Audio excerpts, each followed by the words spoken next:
Hola de nuevo, chicos y chicas. Hoy nos toca hacer un gran repaso de los intervalos musicales. Porque ¿quién nos iba a decir que la música y las matemáticas iban a estar tan relacionadas, verdad? Pues Pitágoras, el gran filósofo y matemático de la antigua Grecia, siglo VI a.C., te lo hubiese dicho si hubieses vivido hace 2500 años más o menos.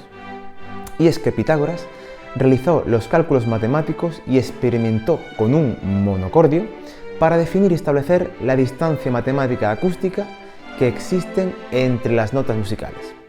Lo sé, los griegos eran la caña.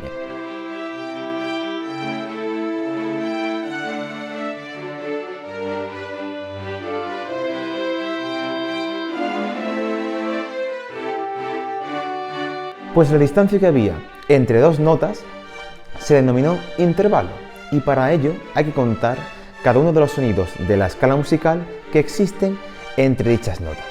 Por ejemplo, si quieres contar la distancia que hay entre un do y un sol, hay que empezar contando desde el mismo do, pasar por el re, el mi, el fa, hasta llegar al sol.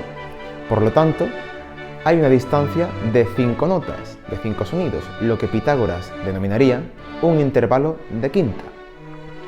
De esta forma, existen intervalos de segunda, tercera, cuarta, quinta, sexta, séptima, octava, novena, etc. Aunque en la práctica no suelen superar la distancia de treceava. Otro aspecto importante de los intervalos son sus características, ya que estos pueden ser ascendentes si estos van de una nota grave hacia otra más aguda, descendentes si van de una nota aguda hacia otra más grave. Conjuntos están formados por notas correlativas seguidas, por ejemplo, do, re.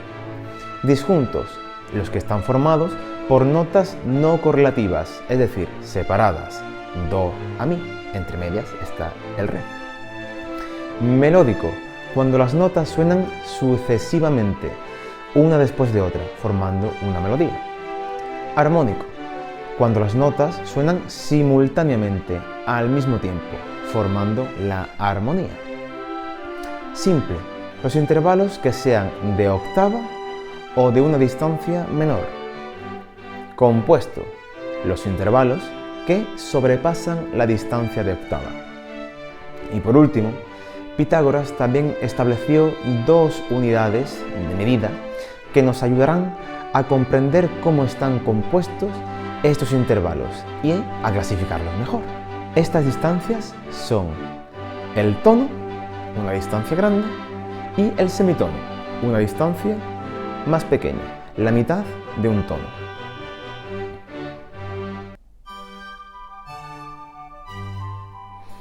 Así, en las escalas de nuestro sistema musical occidental, la secuencia matemática de tonos y semitonos es la siguiente: de do a re, tono; de re a mi, tono; de mi a fa, semitono; de fa a sol, tono; de sol a la, tono; de la a si, tono; y de si a do, semitono.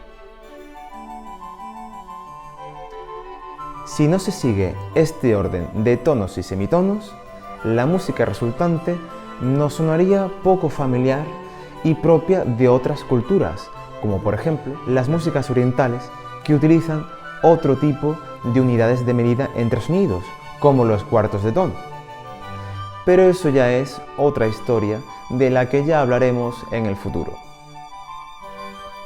De este modo, cuando analicemos un intervalo, en primer lugar, hay que contar la distancia entre la nota de partida y la nota de llegada. Y después tendremos que detallar los tonos y semitonos existentes entre ellas, para terminar con sus 4 características: ascendente o descendente, conjunto o disjunto, simple o compuesto y melódico o armónico. Por ejemplo, de la nota sol a la nota si hay un intervalo de tercera, compuesto por 2 tonos y es ascendente, disjunto, melódico y simple. Y eso es todo. Espero que os sirva para repasar lo que ya hemos trabajado en clase y si tienes alguna duda estaré encantado de poder ayudarte. Nos vemos en clase, joven Padawan musical. ¡Hasta luego!